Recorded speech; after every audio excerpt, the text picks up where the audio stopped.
Halo kawan-kawan yang berbahagia, kembali saya ingin mengunggah pokok-pokok pikiran yang terkait dengan visi.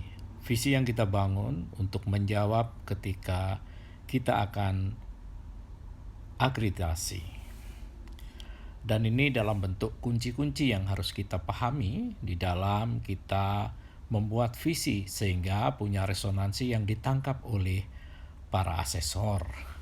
Kawan yang berbahagia, ini dalam bentuk kunci-kunci. Kunci-kunci itu bisa sebuah pertanyaan. Kunci yang pertama yang kita persoalkan adalah dalam bentuk pertanyaan-pertanyaan.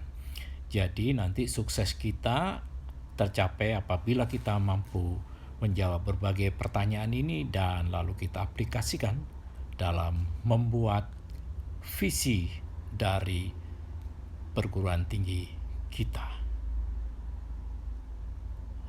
Dan tentunya visi harus menjadi mimpi yang terukur sehingga kita mampu mengaplikasikan di dalam organisasi.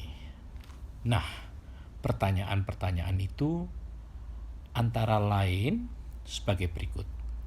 Kunci yang kita peroleh. Apakah visi kita dapat dibayangkan oleh seluruh jajaran organisasi? Jadi secara holistik, semua jajaran yang ada di kampus kita harus bisa membayangkan inilah visi kita.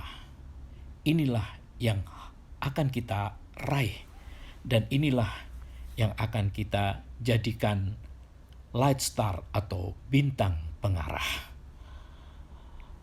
Dan kalau itu bisa dibayangkan berarti kita akan mencapai sesuatu yang kita inginkan.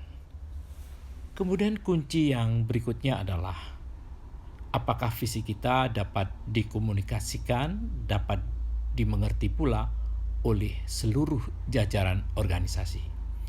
Jadi, titik pandang kita di dalam membuat visi selalu melibatkan seluruh warga besar kita untuk bisa memahami sehingga apa yang kita inginkan itu dapat dimengerti karena mampu kita komunikasikan. Kalau demikian berarti visi kita sudah memenuhi sasaran. Ini sekali lagi bagaimana kita bisa mengertikan dan bisa menginformasikan kepada seluruh jajaran organisasi.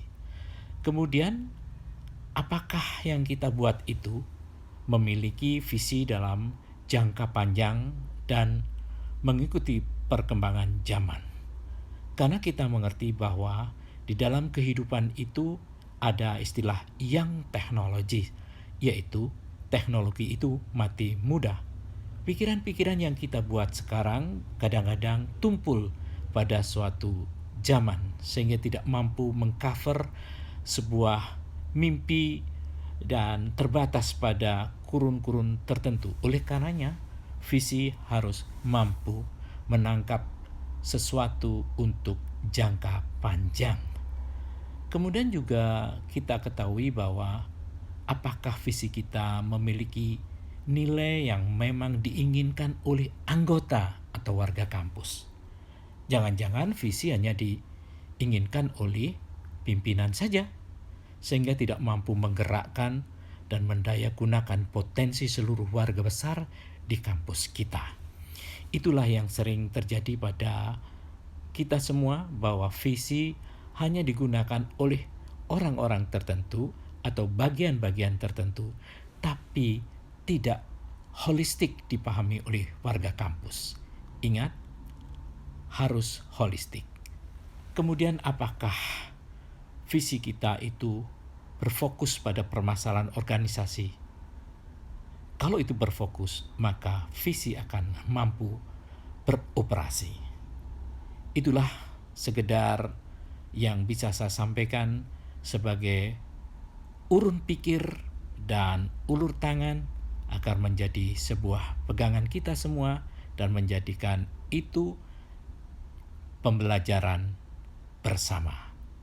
Demikian yang bisa saya sampaikan. Terima kasih dan sampai jumpa.